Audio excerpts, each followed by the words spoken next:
दूसरा inherent power. दो question को आज समझाने की कोशिश करेंगे आपको, जो मेंस एग्जाम के बड़े ही पेट क्वेश्चन है और प्री के भी इंपॉर्टेंट क्वेश्चन है कि कोड की इनहेरेंट पावर क्या होती है। एक ये क्वेश्चन अनसुईया जी, और क्रिमिनल केस का कॉग्निजेंस के लिए पीरियड ऑफ लिमिटेशन। ये दो पॉइंट आज हम कवर करेंगे। तो सर सबसे पहले हम पीरियड ऑफ लिमिटेशन वाले चैप्टर की बात करें तो ये चीज अगर हम इसके बोलते हैं, लिखते हैं, तो सर ये इसका पहले इंट्रोडक्शन आएगा,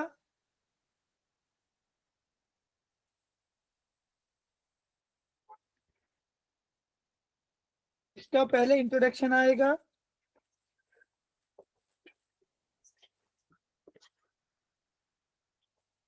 और इंट्रोडक्शन में इसका चैप्टर 38 है, जो कि सेक्शन 513 513 टू 519 तक है BNSS में। चैप्टर का नाम है limitation for taking cognizance of certain offences. ये इसका इंट्रोडक्शन में आएगा, जिसका जनरल रूल ये है कि क्राइम नेवर डाई, बट इसका मतलब ये नहीं है कि उसको अनलिमिटेड कर दो ताकि वो हमेशा हरेसमेंट के डर पे, हरेसमेंट का डर बना रहे उनको। बोलिए अभिषेक जी। सर मेरा एक डाउट है, मतलब बोलो सर एआईबी एग्जाम के लिए कौन सी बुक बेटर होगी? तो बेटा वहां बेरेक्ट को देखो, बुक की कोई बुक तो सारी बढ़िया होती है। ऑल इंडिया एग्जामिनेशन बार की जो बुक होती है वो सही होगी सर कि नहीं? इससे मैं कह रहा हूं ऐसी कोई बुक नहीं होती बेटा, उसका जो सिलेबस है उसको उसको टारगेट करो, जो उसमें क्वेश्चन की स्कीम बताई है ना जी कि किस किस बेर एक्ट में से कितने क्वेश्चन आएंगे, जी जी, उनको टारगेट करो। Thank you sir. और मेरे को व्हाट्सएप के सेपरेटली फोन करो तो मैं ज्यादा बेहतर बता पाऊंगा। ठीक है, थैंक यू। उसके बाद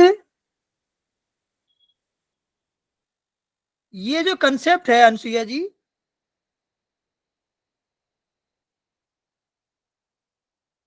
ये पुराने एक्ट में नहीं था, 1898 में। जो 73 का है ना CRPC, उसमें इस चैप्टर को रखा गया। और लिमिटेशन लॉ में भी हमने पढ़ाया था लिमिटेशन लॉ हर से, तो कहा था कि लिमिटेशन लॉ एक जनरली सिविल लॉ है, परंतु उनके सेक्शन जो शेड्यूल है ना सहायक जी लास्ट में लिमिटेशन लॉ में, उन एंट्री को हम आर्टिकल भी बोलते हैं। तो उनका आर्टिकल 114, 115, 114, 115 और 131 एंड 132, ये चार एंट्री क्रिमिनल अपील, रिवीजन, इनसे कनेक्टेड बताई गई है। ठीक है, फिर इसका सिनोप्सिस में मैंने अभी इंट्रोडक्शन बोला है, फिर इसका ऑब्जेक्ट,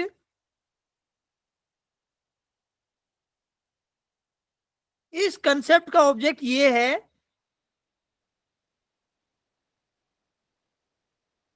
ब्लेटेडली फॉल्स और वेक्सियस केस है ना, उनको रोका जा सके, जो अननेसेसरी हरेसमेंट है उनको रोका जा सके, वो इसका ऑब्जेक्ट है।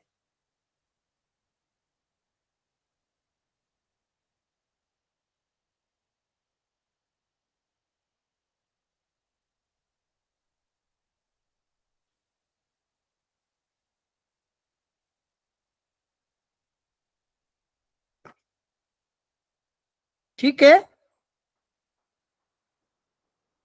उसके बाद इसका इंटरप्रिटेशन,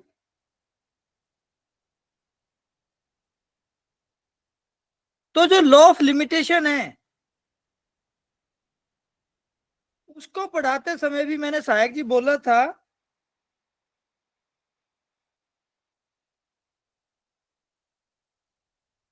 कि कोर्ट इसका इंटरप्रिटेशन है, स्ट्रिक्टली नहीं फॉलो करेगी अनसुईया जी। क्या लिमिटेशन का फायदा देना चाहिए नहीं देना चाहिए, इसको लिबरली कंसिडर करेगी। ठीक है हर्ष, यहां तक। फिर डिस्क्रिशन ऑफ द कोर्ट,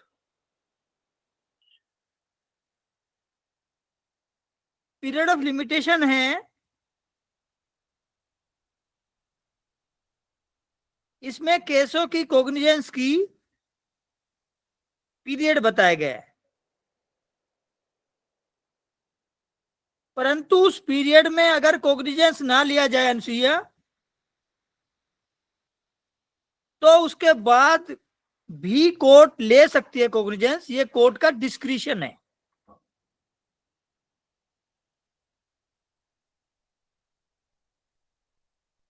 तो डिस्क्रिशन का रूल क्या बोलता है,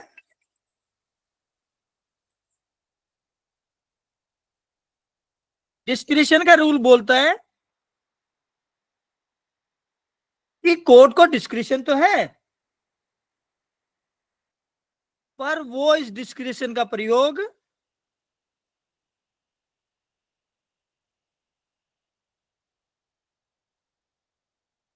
कानून के द्वारा स्थापित नियमों का ध्यान में रखते हुए डिस्क्रिशन का प्रयोग करेगा।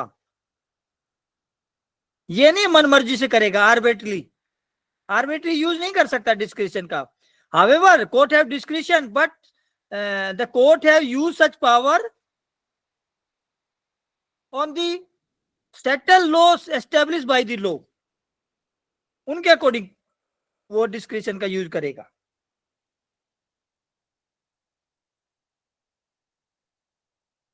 फिर पीरियड ऑफ लिमिटेशन की डेफिनेशन,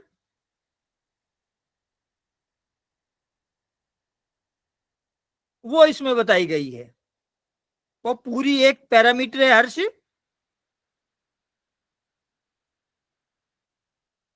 पुराने एक्ट में 468 में है और नए में वो 514 में है।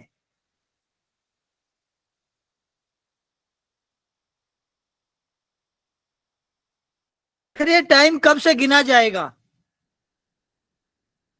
कंप्यूटेशन ऑफ टाइम, वो सिनोप्सिस एक इसमें बताया हमने।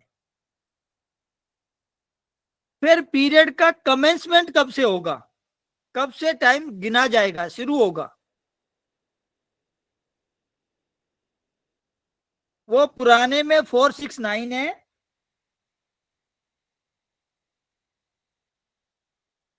जो नए में 515 है।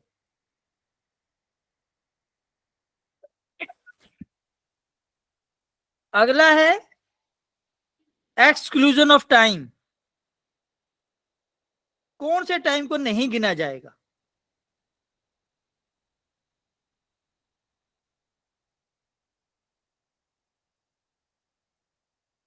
वो इसमें बताया गया है।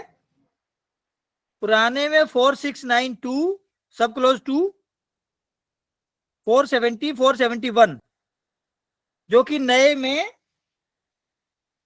515 का सेकंड, 516 एंड 517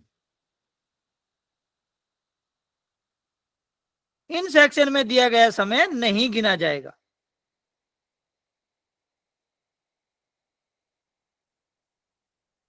फिर एक्सटेंशन ऑफ टाइम, अगर टाइम पे आप फॉलो ना कर पाओ तो उसके बाद भी आपको केस का कोग्निजेंस लिया जा सकता है। वो पुराने सेक्शन में 473 और नए में ये आपका 419 में दिया गया है। फिर एक सिनोप्सिस इसका कंटिन्यूइंग ऑफेंस है। Continuing offence, however continuing offence को डिफाइन नहीं किया गया, उसके लिए भी रूल बताया गया है, वो है 518, नए में 518 518।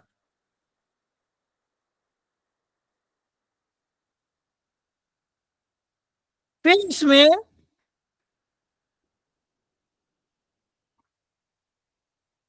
कुछ अपराधों की लिस्ट दी गई है जिनमें पीरियड ऑफ लिमिटेशन वाला कंसेप्ट अप्लाई नहीं होगा। इकोनॉमिक ऑफेंस, इकोनॉमिक ऑफेंस में पीरियड ऑफ लिमिटेशन का रूल अप्लाई नहीं होगा।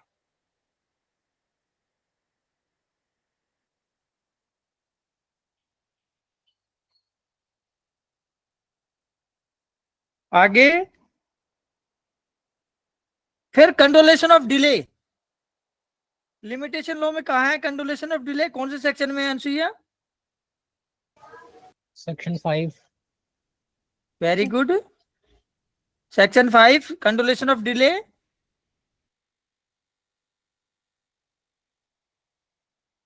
और सीआरपीसी में बीएनएसएस में भी कंडोलेशन ऑफ डिले का एक सेक्शन है। पुराना 473 था जो कि नया 519 है।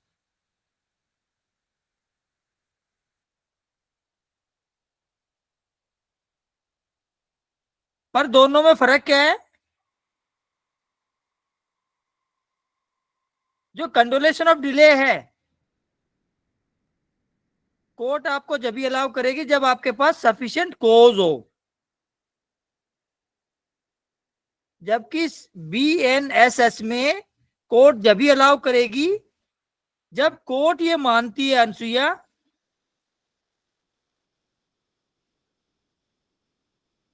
कि प्रॉपरली एक्सप्लेन कर दो आप, या इन द इंटरेस्ट ऑफ जस्टिस हो। और लास्ट सिनोप्सिस है इसका अनिल जी, जो पीरियड ऑफ लिमिटेशन पे कोर्ट कोई भी ऑर्डर करेगा तो वो अपीलेबल नहीं होगा, और ये इंटरलोकेटरी ऑर्डर भी नहीं होगा। तो क्या हो सकता है इसका अर्थ? रिवीजन। तो अपीलेबल नहीं है, इंटरलोकेटरी नहीं है, तो ऐसे केस में ऐसे ऑर्डर की रिवीजन लाई करेगी। तो ये सारे सिनोप्सिस मैंने अभी आपको बताने की कोशिश करी। अब इसका एक लैंडमार्क जजमेंट है, उसकी ओर बात कर लेते हैं। वो है आपका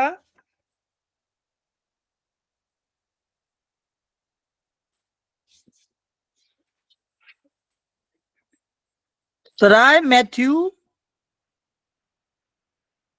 केस का नाम landmark judgment constitutional bench, Sarah Mathew versus institution of cardio, CARIDO, vascular, VASCULAR,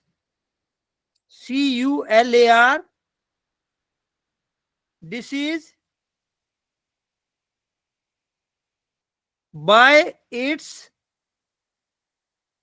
director. लिख लिया केस का नाम असायक जी? कई दिन बाद फेस दिखाया है, अब तबीयत ठीक है, बेटर है? Yes sir better. चलिए, मेरी भी थोड़ी बेटर है अभी। कैमरा ऑन करिए जो पॉसिबल हो सके तो, तुलसी जी, मधु जी, सपना जी, बाकी और भी। माइक म्यूट करिए। और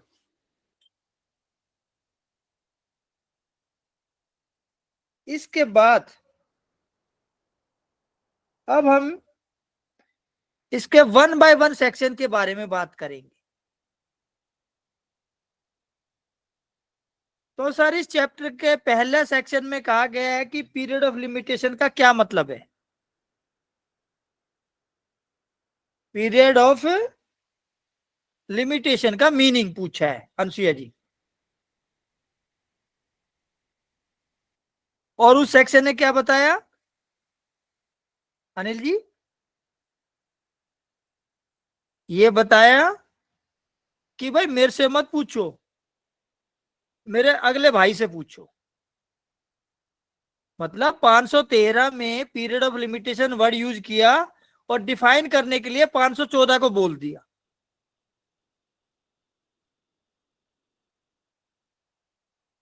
ये बात पकड़ में आ गई हर से?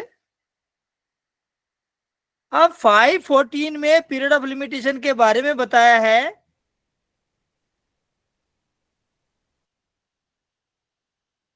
असल में ये चैप्टर ये कह रहा है Anasuya, limitation for taking cognizance of certain offence, कि कोर्ट किसी केस का कॉग्निजेंस कितने टाइम के अंदर लेगा।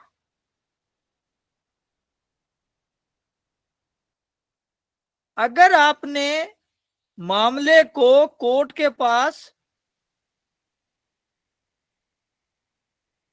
डिले के बाद भेजा तो कोर्ट उस केस को नहीं सुनेगा। ये कंसेप्ट है ये।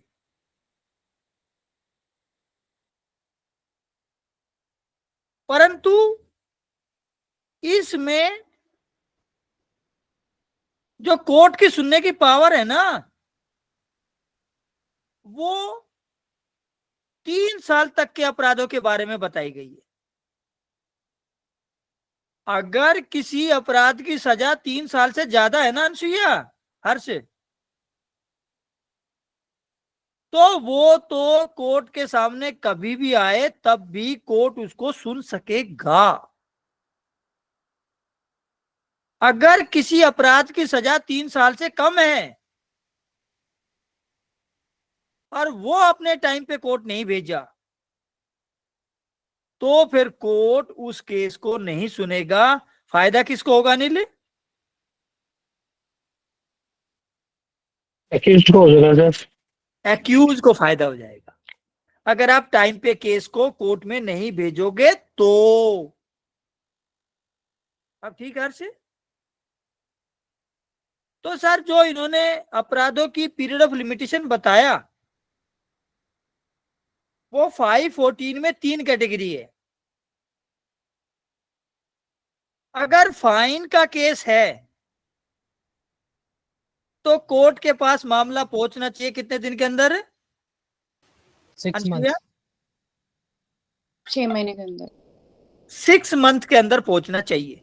खुशबू जी, कैमरा ऑन करो, पॉसिबल है तो। और अगर 1 साल तक का मामला है, 1 साल तक की सजा का प्रावधान है, तो केस कितने पीरियड तक के कोर्ट के सामने पहुंचना चाहिए हर से? 1 year. 1 ईयर। और अगर सजा अनसुईया जी किसी केस में 1 साल से ज्यादा की है लेकिन 3 साल से कम की है, तो वो मामला कोर्ट के पास कितने टाइम में पहुंचना चाहिए? 3 साल के अंदर। डेफामेशन का केस कितने साल में पहुंचना चाहिए? 3 साल। कैसे?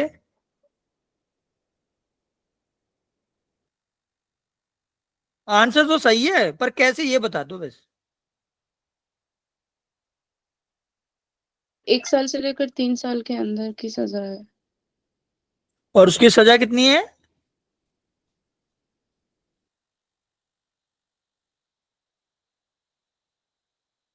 हर्ष? सर मैक्सिमम 3 इयर्स तक ये तो 3 साल तक कॉग्निजेंस ले सकती है ना। नहीं, डेफामेशन में कितना पीरियड माना जाएगा, ये सवाल है मेरा। Sir 3 years. कैसे?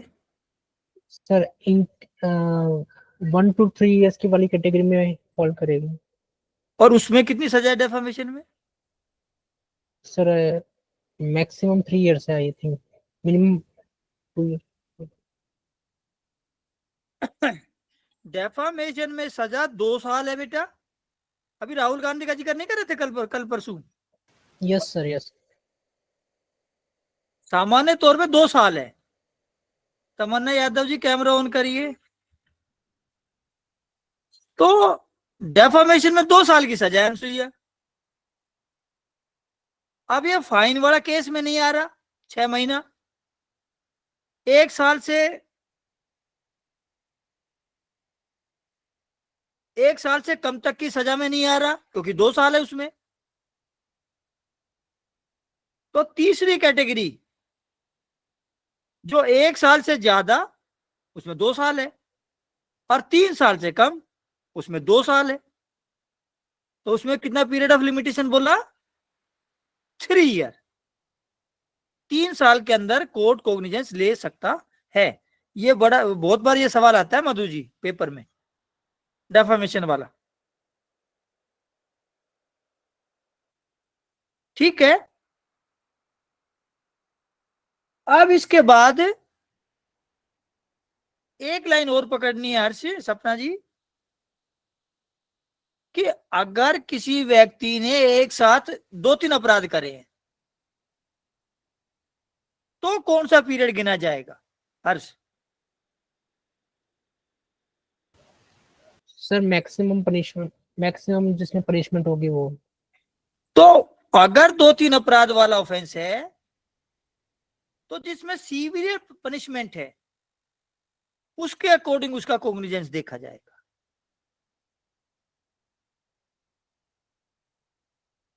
एक्सप्लेनेशन है ना?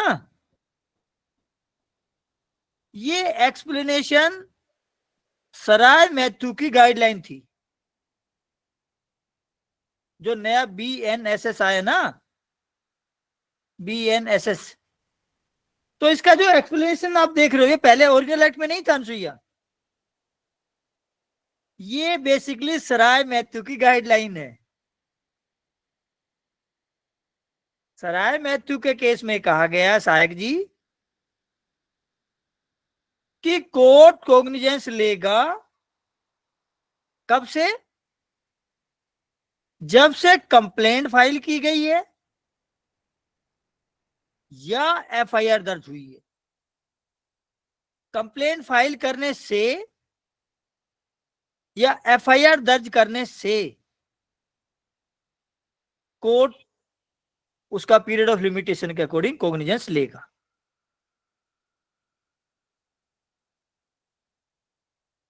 ठीक है यहां तक अनुसुईया, हर्ष, सपना जी, मधु जी, उर्वशी जी। अब अगला पॉइंट हमने लिखा था कमेंसमेंट, कि पीरियड ऑफ लिमिटेशन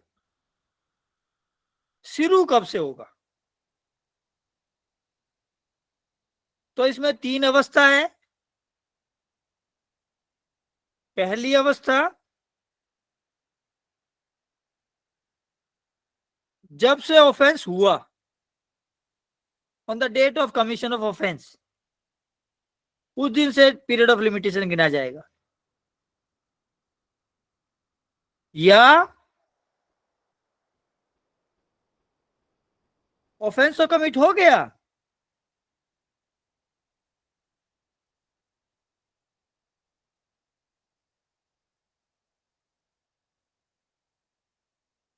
पर वो किस दिन हुआ ऑफेंस, ये एग्रीड पर्सन को नहीं बेरा, या पुलिस वाले को नहीं बेरा। आप घर से बाहर थे हर्ष, और घर में चोरी हो गई। आप तो पिकनिक पे गए थे, 15 दिन के ट्रिप पे थे, वर्ल्ड टूर पे थे, 2 महीने। You did not know the commission of offence. तो कब से गिना जाएगा? जब से आपको या पुलिस वाले को, ऐसा जरूरी है पहले आपको ही पता लगे, पुलिस को ना पता लगे। दरवाजा टूट गया, पड़ोसी ने फोन कर दिया पुलिस वाले को, पुलिस ने पता लग गया। तो जब से आपको या पुलिस वाले को ऑफेंस का पता लगा, उस दिन से पीरियड ऑफ लिमिटेशन शुरू हो जाएगा। तीसरी अवस्था, ऑफेंस का तो पता लग गया, पर ऑफेंडर का पता ना लगा। किसको? हमें। किसको? पुलिस को। तो जब मुझे या पुलिस वाले को, जिसको भी पहले ऑफेंडर का पता लगेगा, उस दिन से पीरियड ऑफ लिमिटेशन शुरू हो जाएगा।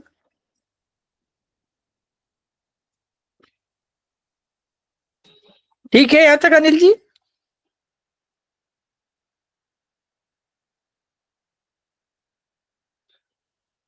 उसके बाद बोलो Anusuiya. Identity of the offender क्यों इम्पोर्टेंट है लिमिटेशन जानने के लिए? ये थोड़ा सा नहीं समझ आया।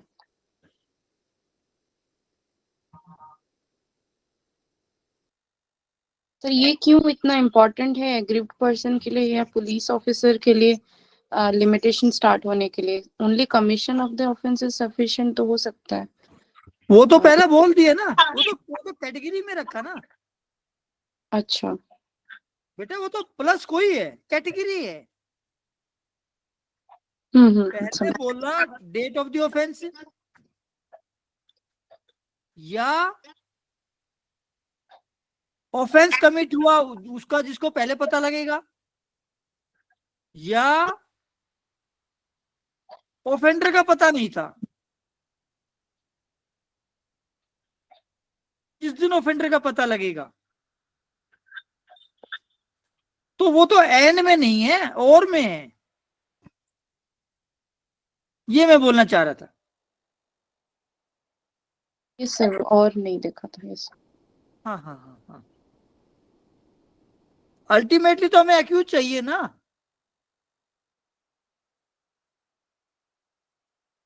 ठीक है हर्ष? और हमने लिमिटेशन लॉ पढ़ा है, वहां भी जब हम किसी पीरियड को काउंट करते हैं, तो कोज ऑफ एक्शन जब शुरू होता है तो पहले दिन को नहीं गिनते। वो बात लिखी गई है 515 के सेकंड क्लोज में।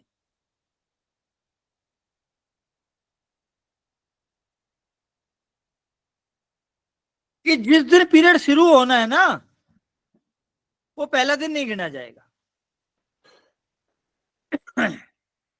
ठीक है हर्ष, यहां तक है? अब उसके बाद अगला सिनॉप्सिस हमने लिखवाया था कि कुछ टाइम को हम नहीं गिनेंगे। पीरियड ऑफ लिमिटेशन में कुछ समय को हम नहीं गिनेंगे। तो मैंने आपको लिमिटेशन लॉ पढ़ाया अनिल जी, हर्ष, तो उसका जो सेक्शन 14 था, 15 था,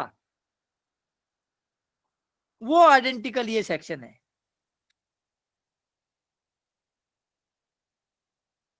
क्या था हर्ष 14? सर अगर रॉन्ग कोर्ट में प्रोसीडिंग चल जाएगी। अगर आपने ड्यू डिलिजेंस के साथ कोई मामला किसी कोर्ट में डाला हुआ था लेकिन उसको जुडिक्शन नहीं थी, तो फिर हम मामला सही कोर्ट में जब फाइल करेंगे तो प्रीवियस कोर्ट में जो टाइम लगाया वो आपके पीरियड ऑफ लिमिटेशन में नहीं गिना जाएगा।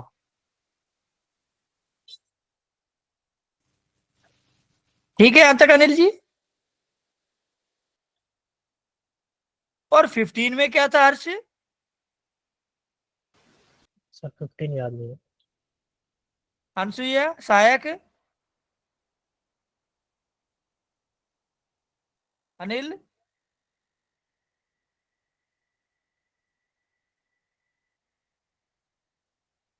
पांच पॉइंट आइडिया नहीं लग रहा था मुझे। जो सूट एप्लीकेशन और अपील का डेट जो है वो एक्सक्लूड होगा। तो सेक्शन 15 में 5 पॉइंट थे। एक पॉइंट उसका था कि अगर ऊपर की कोर्ट ने आपका स्टे किया हुआ है, आपको रोका हुआ है, तो जब तक आपको कोर्ट ने रोका हुआ है हर्ष, तो क्या आप दावा डाल सकते हो? No sir. कब से कब तक नहीं डाल पाओगे हर्ष? जब तक रोका हुआ इंजंक्शन है तब तक। जिस दिन से स्टे किया और जब तक आपके खिलाफ स्टे रहा, स्टे होने से स्टे विकेंट होने तक वो पीरियड आपके पीरियड ऑफ लिमिटेशन में नहीं गिना जाएगा। और एक चीज बोली थी हमने कि आपको दावा डालने के लिए सरकार की सैंक्शन की आवश्यकता है। तो सैंक्शन पीरियड भी आपके पीरियड ऑफ लिमिटेशन में नहीं गिना जाएगा। कब से कब तक का हर्ष? तब तक आपने सैंक्शन ऑब्टेन नहीं किया है सर। जिस दिन आपने अप्लाई किया उस दिन अप्लाई करने से जिस दिन तक आपको सैंक्शन मिली, जब आपको सैंक्शन मिली, वो टोटल पीरियड अनसुईया जी, अप्लाई करने से ग्रांट होने तक, स्टे अप्लाई होने से ग्रांट होने तक, स्टे ग्रांट होने से विकेंट होने तक, वो पीरियड आपका पीरियड ऑफ लिमिटेशन में नहीं गिना जाएगा।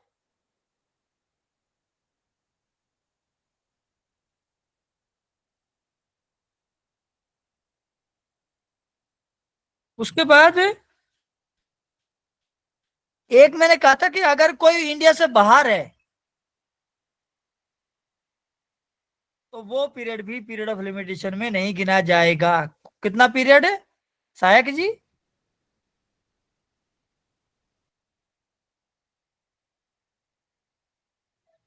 से सर बाहर जितने गया पीरियड बाहर है और जब वो इंडिया में अराइवल होता है तो टोटल पीरियड जो है पीरियड ऑफ लिमिटेशन में नहीं गिना जाएगा।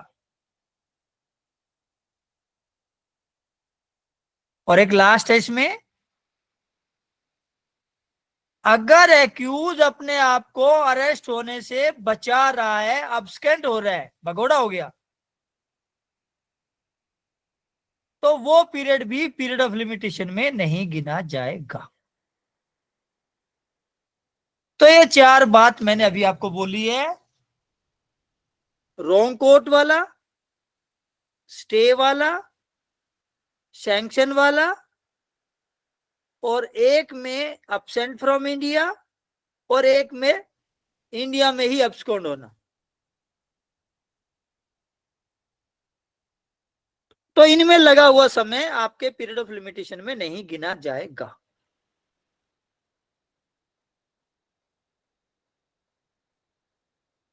ठीक है यहां तक हर्ष?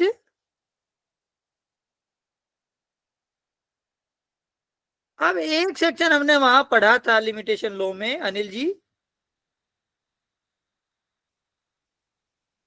कि जिस दिन आप केस डालना चाहते हो, जिस दिन कोर्ट कॉग्निजेंस लेना चाहता है, उस दिन कोर्ट बंद है, तो कोर्ट कॉग्निजेंस कब लेगा Anil ji?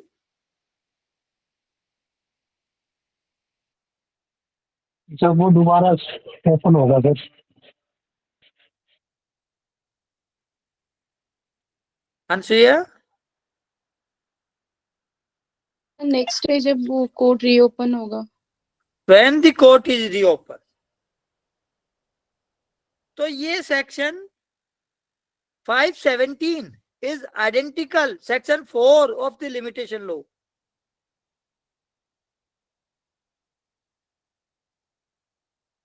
Five 16 identical of section 14 and 15 limitation law.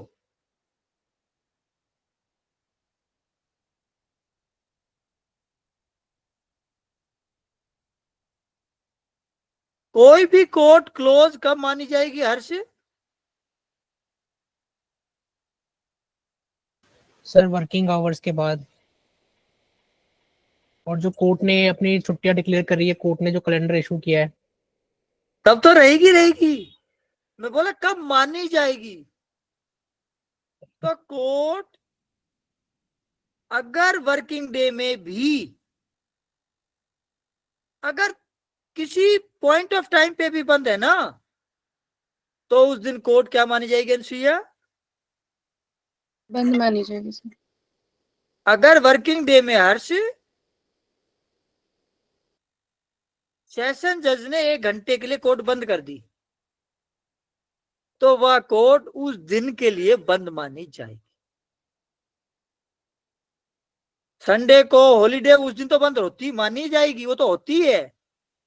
लेकिन वर्किंग डे में भी अगर कोई वो थोड़े समय के लिए भी बंद है ना, तो वो कानून की नजर में पूरे दिन कोर्ट बंद मानी जाएगी, इस सेक्शन के लिए फायदे के लिए।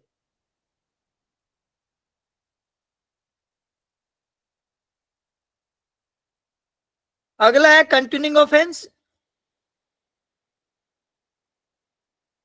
कंटिन्यूइंग ऑफेंस लिमिटेशन लॉ का सेक्शन 22 आई थिंक, देखना पड़ेगा 22 या 23। उसमें कंटिन्यूइंग ब्रीच और कंटिन्यूइंग टोर्ट की बात कही गई है, जिसका पीरियड ऑफ लिमिटेशन क्या माना जाएगा हर्ष? सर जिस मूवमेंट पे वो कंटिन्यू होता जाएगा, उस मूवमेंट पे नया लिमिटेशन स्टार्ट होता जाएगा।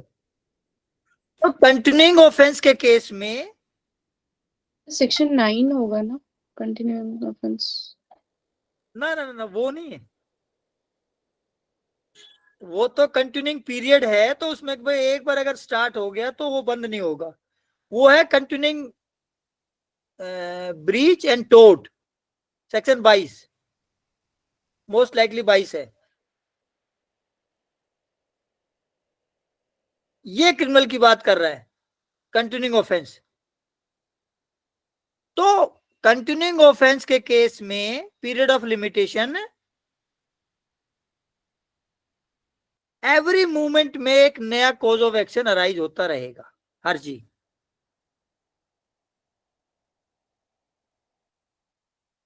ए fresh period of limitation shall begin to run in at every moment of the time during which the offense is continue। तो वो हर प्रत्येक क्षण जब तक अपराध कंटिन्यू है, तो प्रत्येक क्षण एक fresh period of limitation cognizance के लिए माना जाएगा।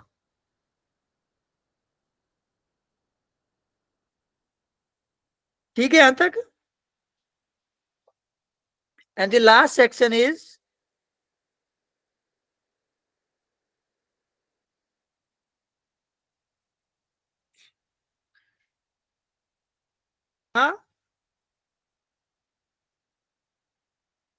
एक्सटेंशन हो सकता है।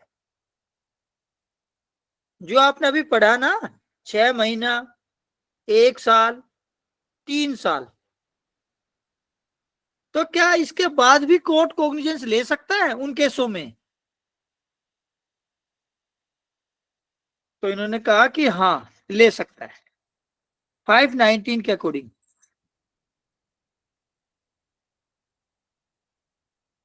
बशर्ते कि 2 कंडीशन पूरी हो।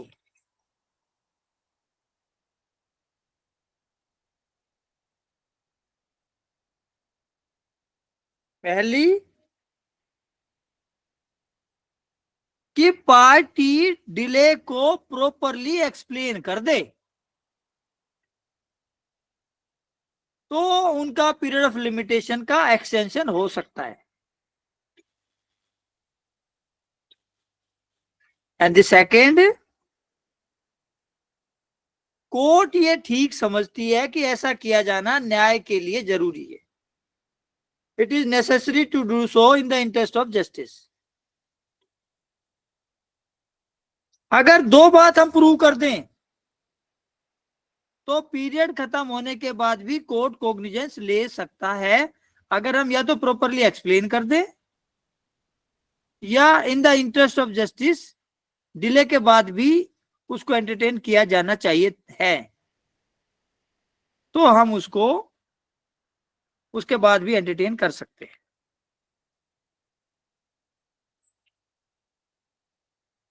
ठीक है यहां तक?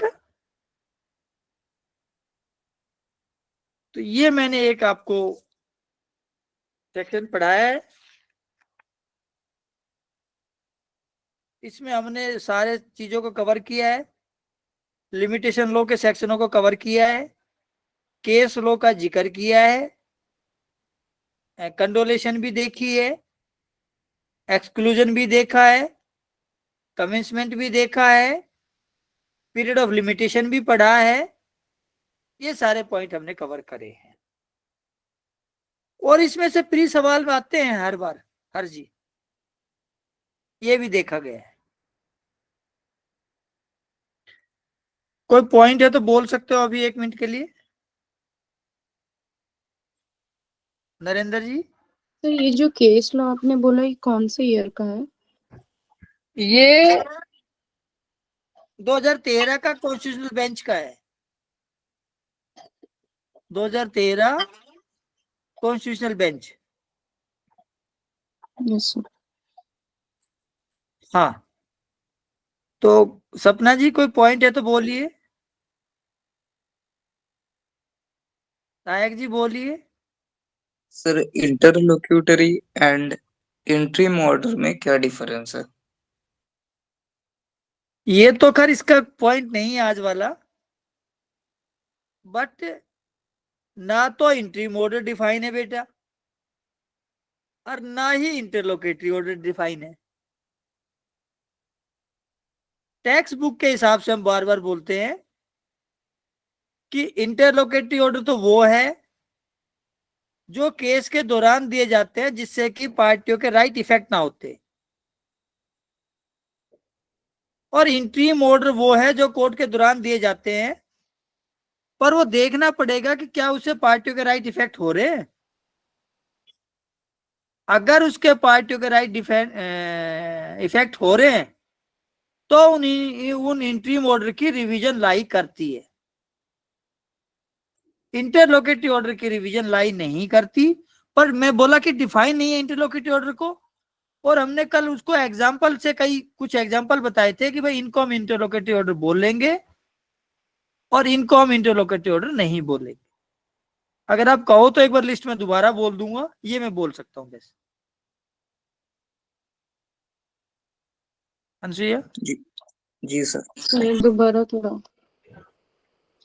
जो कुछ एग्जाम्पल है टेक्स्ट बुक के कि कौन से इंटरलोकेटरी ऑर्डर है और कौन से इंटरलोकेटरी ऑर्डर नहीं है, हम उनको बोल देंगे एक बार, ये मैं बोलना चाह रहा हूं। पर क्योंकि इसको डिफाइन नहीं किया गया, ये हम कह रहे हैं। ठीक है यहां तक है सायक जी? सर मेरा क्वेश्चन था इंटरलोक्यूटरी एंड इंटरिम ये दोनों during the pendency of the case दिया जाता है, तो फिर इनके बीच डिफरेंस मतलब समझने के लिए क्या हो सकता है? सर वो समझने के लिए मैंने बोला ना कि जब हम आपको इलिस्ट्रेशन बताएंगे कि भाई ये इंटरलोकेटरी ऑर्डर है और ये इंटरलोकेटरी ऑर्डर ना है। उस दिन तो हमने बोला था शायद जब ये क्लास थी ऐसा अंशुया, हमने 2-3 एग्जाम्पल इंटरलोकेटरी ऑर्डर के होने के और नहीं होने के दोनों के एग्जाम्पल बोले थे, क्योंकि एक्ट में तो कुछ लिखा नहीं सहायक जी। एक्ट में तो सिर्फ ये लिखा है कि इंटरलोकेटरी ऑर्डर की रिवीजन लाई नहीं करेगी, दैट्स इट। इससे आगे कुछ नहीं लिख रहा। जी सर। मैं ये बोल रहा हूं, पर हम ये कह रहे हैं कि हम आपको 5-5 एग्जाम्पल बता देंगे कि ये इंटरलोकेटरी ऑर्डर है और ये नहीं है, फिर शायद आपको कुछ अंदाजा होगा। Yes sir. और कोई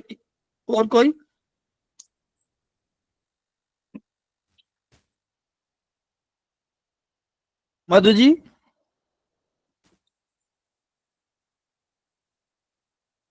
आरसी? चलिए, उसके बाद दूसरा एक पॉइंट हमने और आज रेज किया है, जो कि इनहेरेंट पावर के बारे में बात करता है। एक ही सेक्शन है जो पुराने एक्ट में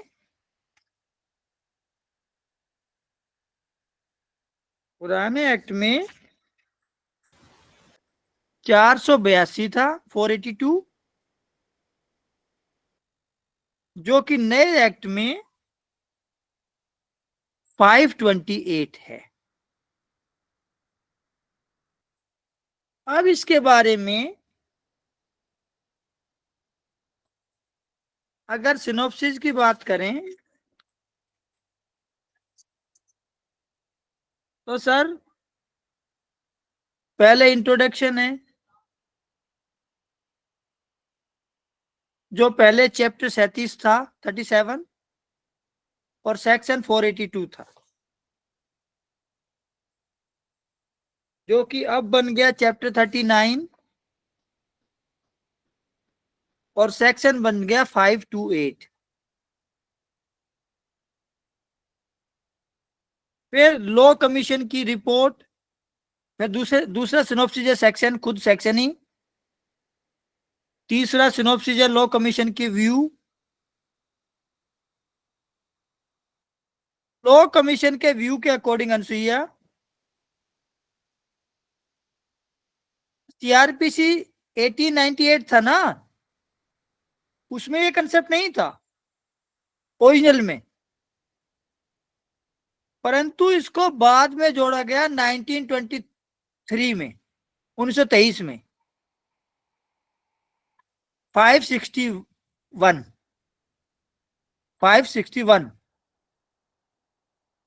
1898 सीआरपीसी। फिर इसका मीनिंग है, तो इनहेरेंट का मीनिंग इन्होंने बोला नेचुरल या इसेंशियल।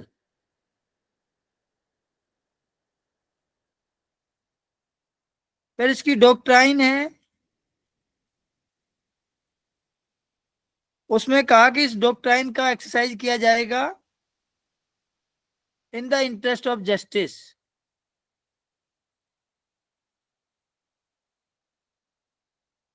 फिर इसका नेचर एंड स्कोप है, वो पूरा सेक्शन ही बताया गया है।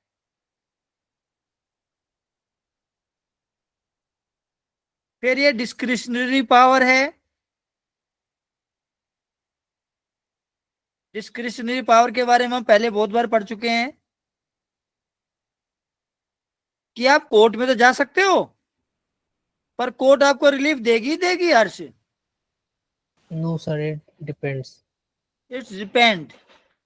However, such power used by the court on the basic principle of the law.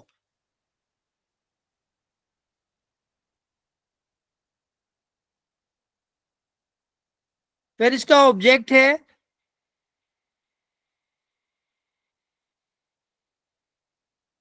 अगर कोई प्रोविजन दिया गया है तो उस प्रोविजन के बारे में हम 482 में जा सकते हैं हाई कोर्ट, अनसुईया जी? नहीं सर, नहीं जा सकता।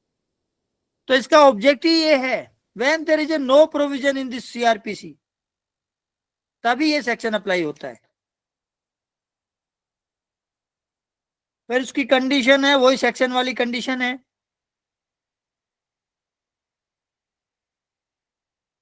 फिर बेटा कुछ अंतर है हर्ष,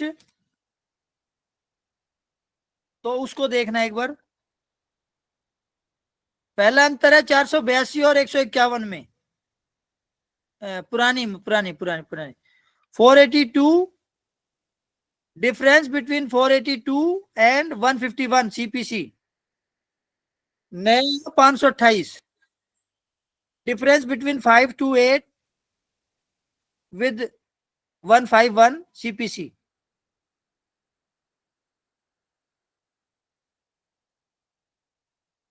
फिर difference between 482 and 397 old.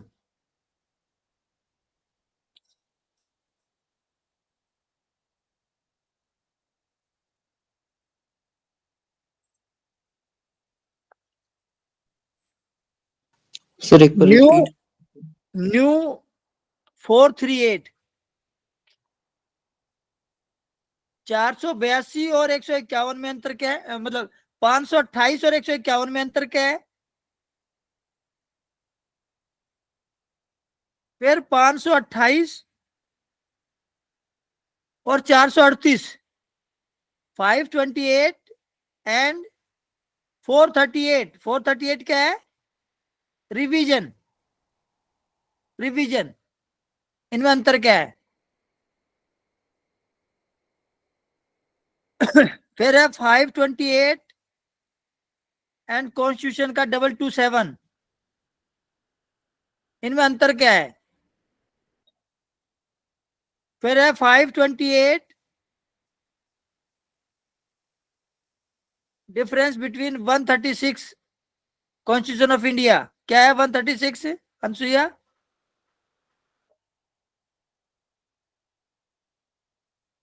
Sir अभी नहीं याद। हर्ष? सर एसएलपी का है। यहाँ एसएलपी स्पेशल लीव पेटिशन 136। फिर आगे है कि ये कौन अप्लाई करेगा इनहेरेंट पावर के लिए? Agreed party. क्या सुमोटो भी यूज किया जा सकता है? हाँ, सुमोटो भी यूज किया जा सकता है।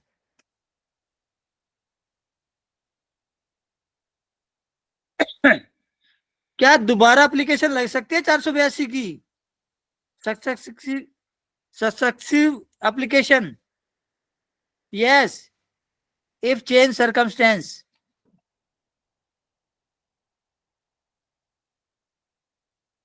इसमें जो मेन काम है वो क्या होता है 482 में है हर्ष? Sir, to abuse the process of law or to secure the under justice, इसमें हम क्वेश्चन करवाने जाते हैं मोटी तौर पे। FIR questioning and charge sheet की question. Questioning of criminal proceeding, ये अगला सिनॉप्सिस है। Questioning of criminal questioning of criminal proceeding, इसका लैंडमार्क जजमेंट है state of Haryana versus Bhajanlal.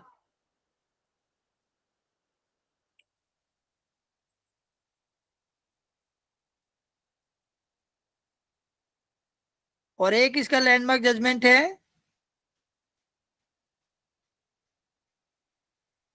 पर्वत भाई अहीर, पर्वत भाई अहीर वर्सेस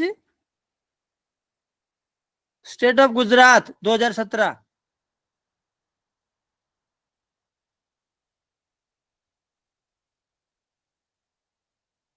फिर इसका सिनॉप्सिस है लिमिटेशन, हमें कब फाइल करनी चाहिए?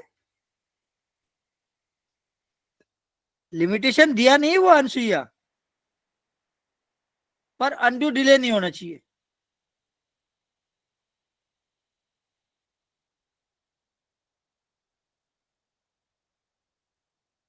और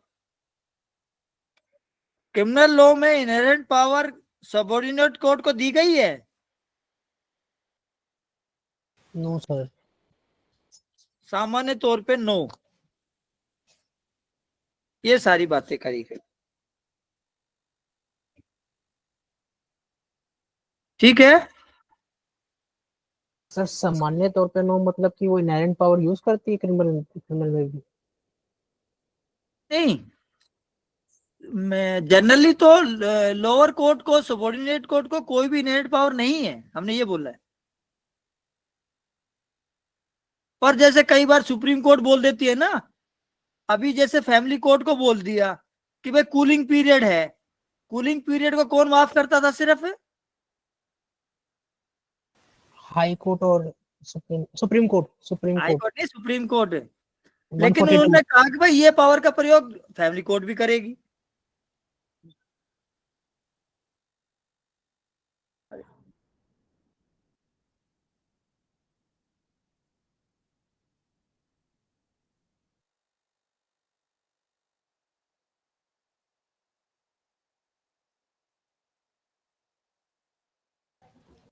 हाँ sir, back to the point, back to the point. हाँ, तो सर ये हमने आपको कुछ इनके बारे में सवाल जवाब किए थोड़े से। अब मेन हमें ये सेक्शन पढ़ना है। एक सेक्शन है, 3 लाइन का सेक्शन है। पढ़ो दिकांशु ये। Section 528, Saving of Inherent Powers of High Court. Nothing in this Sanhita shall be deemed to limit or affect the inherent powers of the High Court to make such orders as may be necessary to give effect to any order under this Sanhita, or to prevent abuse of the process of any court, or otherwise to secure the ends of justice. पढ़ो दिखा एक बार Harsh. Section 528, saving of inherent powers of High Court.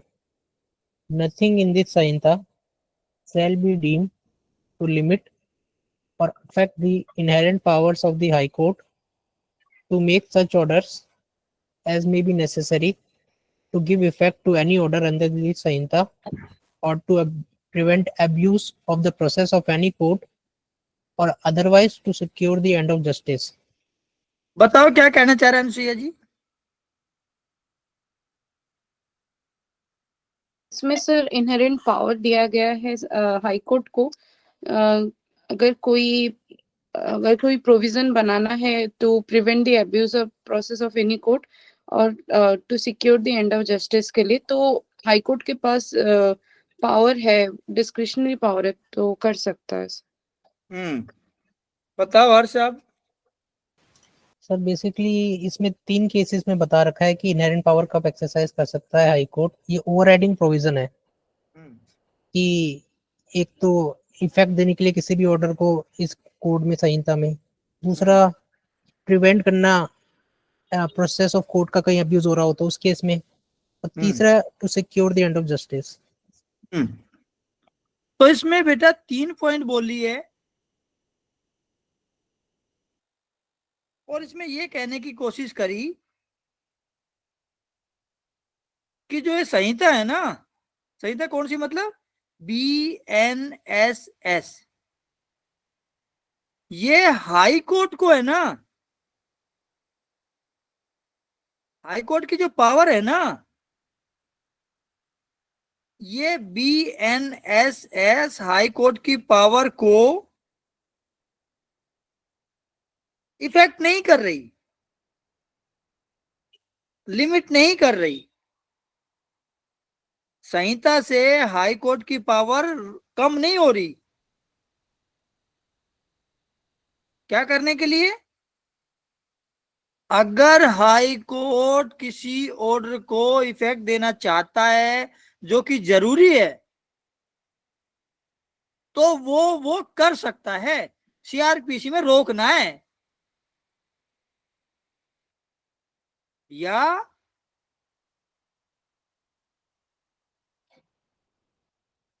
अगर नीचे का कोई court किसी procedure का अब्यूज हो रहा है, उसको रोकने के लिए हाईकोर्ट कुछ करना चाहता है, तो ये संहिता उसको रोक ना रही, वो नीचे की कोर्ट को ऑर्डर कर सकता है, जिससे कि उसका अब्यूज मिसयूज होने से बच जाए। या ये संहिता उसको रोक ना रही कि वो अन्याय को कम करने के लिए कोई कदम ना उठाए। तो अन्याय को खत्म करने के लिए जो चीज जरूरी है, नीचे की कोर्ट की कार्रवाई का दुरुपयोग रोकने के लिए जो जरूरी है, और इस संहिता के अंदर होने वाले किसी भी ऑर्डर को प्रदान करना जहां जरूरी हो, इन तीनों ही अवस्था में हाई कोर्ट जो है कुछ भी कर सकती है, और यह संहिता उसको रोक ना रही, उसकी पावर को लिमिट ना कर रही, रोक ना रही, इफेक्ट नहीं डाल रही उनके ऊपर। ठीक है हर्ष, यहां तक?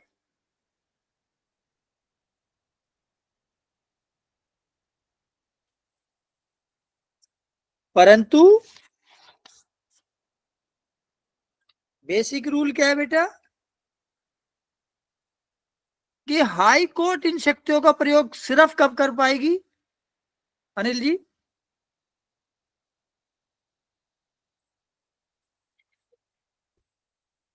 हाई कोर्ट इन शक्तियों का प्रयोग कब कब कब कर पाएगी अनिल जी?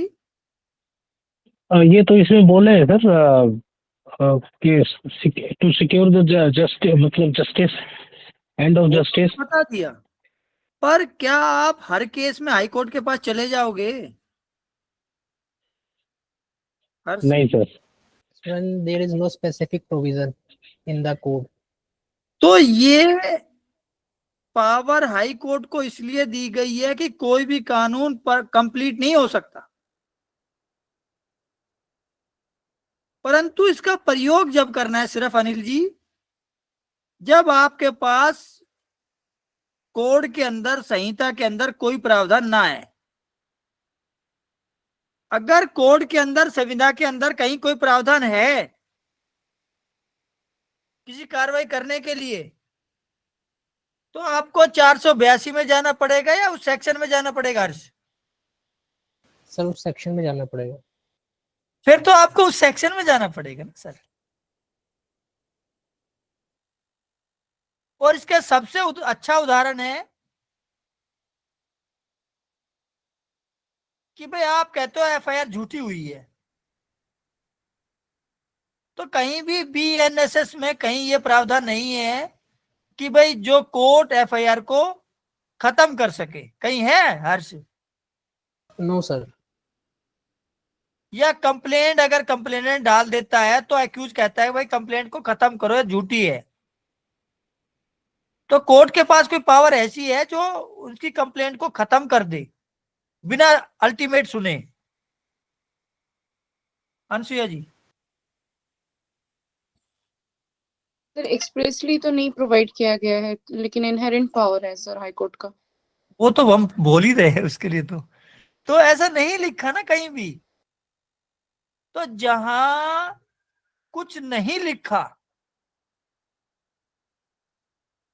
तो वहां हम हाई कोर्ट को दरवाजे जाते हैं और ये कहते हैं सर आप कार्रवाई कर दो, नहीं तो क्या हो जाएगा, अन्याय हो जाएगा। आप कार्रवाई कर दो, नहीं तो कोर्ट की कार्रवाई का दुरुपयोग हो जाएगा। आप कार्रवाई कर दो, नहीं तो जो है नीचे के कोड के जो सेक्शन है ना, उनका इफेक्ट नहीं आएगा। जो जाएगा वो ये बात प्रूव करेगा, और अपोजिट पार्टी क्या करेगी हर्ष? अपोज करेगी सर उस बात को।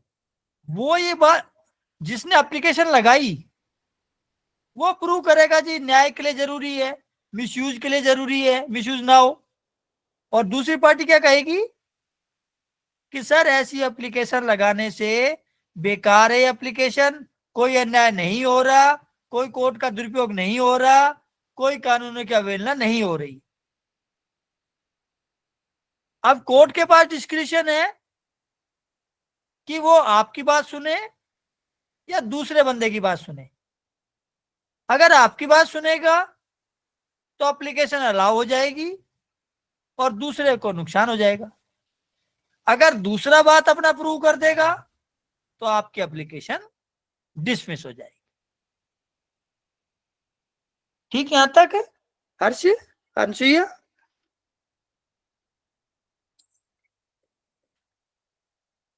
सेक्शन हमने पढ़ लिया, लॉ कमीशन का व्यू हमने बोला, ओरिजिनल ये नहीं था। बाद में 561 ए, 561 ए जो था ना सीआरपीसी 1898, उसका मीनिंग बोल दिया, डॉक्ट्रिन एक्सप्लेन बोल दिया, नेचर हमने बोल दिया, 3 प्रकार का नेचर इसने बोला है। डिस्क्रिशनरी पावर है हम बोल रहे हैं बार बार। अब 482 और 151 में फर्क क्या है अनिल जी, तुलसी जी?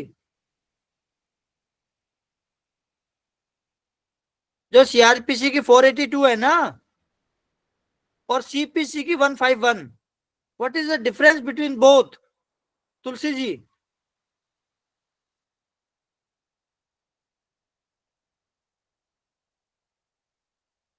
हर्ष? सर जो 482 है वो हाई कोर्ट करती एक्सरसाइज, जो 151 है वो नीचे वाली कोर्ट्स को पावर है to do the complete justice. तो क्रिमिनल में सिर्फ हाई कोर्ट अप्लाई करेगा, सिविल में कोई भी कोर्ट, एनी कोर्ट, यो फर्क है। उसके बाद 482 और 397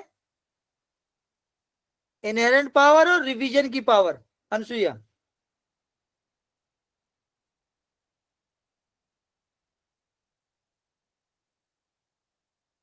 नहीं पता क्लियर।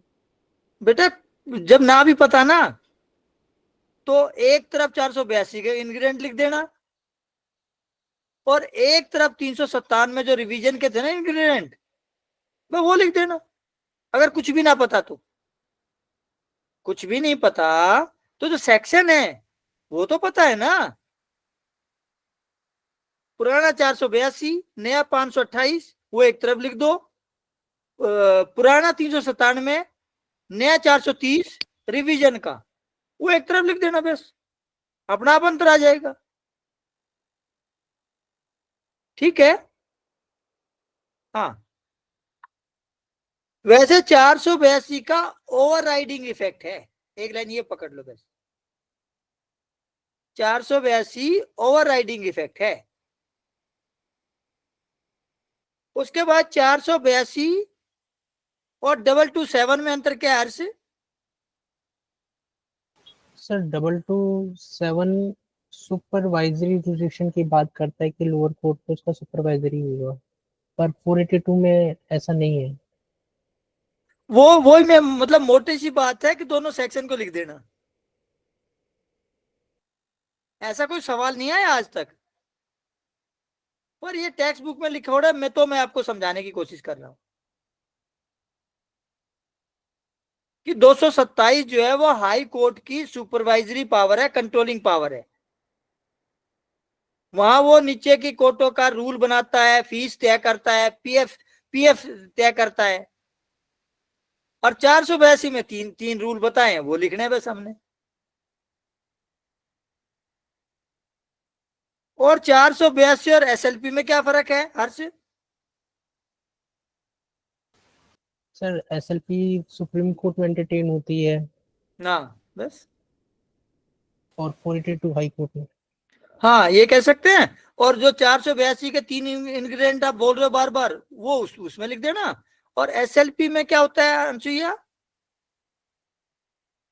कि किसी भी कोर्ट का ऑर्डर कोई भी कोर्ट, किसी भी कोर्ट का कोई भी ऑर्डर है वो हम सुप्रीम कोर्ट परमिशन लेके एंटरटेन कर सकता है।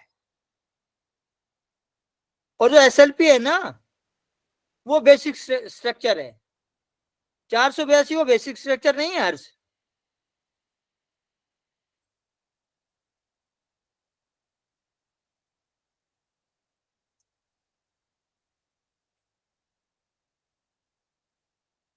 और क्वेश्चन के लिए बेटा मैंने 2 केस लो आपको लिखवाए, Bhajanlal versus state of Haryana और पर्वत भाई अहीर वर्सेस गुजरात। ठीक है यहां तक? तो सर इसमें इनकी थोड़ी सी समरी पढ़ के आनी है, पर्वत भाई अहीर की। उसमें डिटेल गाइडलाइन है अनुसुईया, तो आप वो गाइडलाइन लिख के भी मेरे को भेज सकते हो सहायक जी। पर्वत भाई Ahir versus state of Gujarat, उसमें गाइडलाइन है कि क्वेश्चन के समय हमें क्या नियमों का पालन करना है। सहायक जी, हर्ष जी, अनिल जी, नरेंद्र जी, सपना जी, तुलसी जी, तो उसमें गाइडलाइन है। भजनलाल वाले केस में एफआईआर को क्वेश करने के नियम कानून बताए हैं, उसमें भी गाइडलाइन है। वो 1992 का केस है। किनमें क्वेश हो जाएगी हर से एफआईआर? सर अगर प्राइमा फेसी एफआईआर में कॉग्निजेबल ऑफेंस के फैक्ट डिस्क्लोज नहीं हो रहे तो एफआईआर क्वेश हो जाएगी। अगर कोई लीगल बार है इंस्टीट्यूशन करने में और कंटिन्यूअस होगी प्रोसीडिंग की तो उसमें क्वेश हो सकती है। Very good. मोटा मोटा उन्होंने कहा कि भाई अगर मान ले आपकी इंफॉर्मेशन से कोई कॉग्निजेबल ऑफेंस डिस्क्लोज ना हो रहा तो एफआईआर बोल खत्म कर देंगे। और पर्वत भाई अहीर वाले केस में कहा गया अनुसुईया जी कि जो हीनियस ऑफेंस है ना उसमें चीजें कंपाउंड हो जाएगी, नहीं होगी। जो सिंपल है, मैट्रिमोनियल है, फैमिली वाइज है, कमर्शियल है, उनमें मैटर कंप्रोमाइज हो जाएगा। लेकिन जो हीनियस है, ऑफेंस अगेंस्ट सोसाइटी है, स्टेट है, उनमें मैटर कंप्रोमाइज नहीं होगा, मैटर क्वैश नहीं होगा। तो उसकी गाइडलाइन लिखिए सर, ये मैं बोलना चाहता हूं। ठीक है, तो आज के लिए इतना ही है सर। कोई क्वेरी वगैरह हो तो आप पूछ सकते हो। और इसके बाद क्या रह गया हर्ष, देखना एक बार। सर चार्ज और बाकी सारे पॉइंट हो गए सर 16 में से। पॉइंट हो गए तो ठीक है, कल जो है हम चार्ज का कोशिश करेंगे कल, और जो बाकी जितने क्वेश्चन रह गए वो भी लिखवाने की कोशिश करेंगे। आज बच्चे कम हैं तो कल जो बाकी जो क्वेश्चन है ना, कुछ और क्वेश्चन बनते हैं, 5-7 क्वेश्चन और लिखवाएंगे आपको, तो उनके बारे में फिर बात करेंगे। ठीक है इतना अनुसुईया जी? जी सर। सर ठीक है, थोड़ा रिकॉर्डिंग अगर आपके पास अवेलेबल होता तो आप भेज देते। कोशिश करेंगे, अभी कोशिश करेंगे। जी सर, 2-3 क्लास जैसे कि बेल और रिवीजन ये मिस हो गया है मेरा। ना जो आपके पास नहीं है उसको भी लिख लीजिए, और जो अवेलेबल होगी मैं प्रोवाइड कर देंगे, और नहीं तो फिर दोबारा ब्रीफ कर देंगे, जैसा भी होगा ना। ठीक, ठीक है हर्ष आज के लिए। Thank you sir. Yes sir. चलिए कल चार्ज का पढ़ के आइए और फिर शुरू करते हैं। आज के लिए इतना ही। Have a nice day. Thank you sir. Thank you sir. Thank you.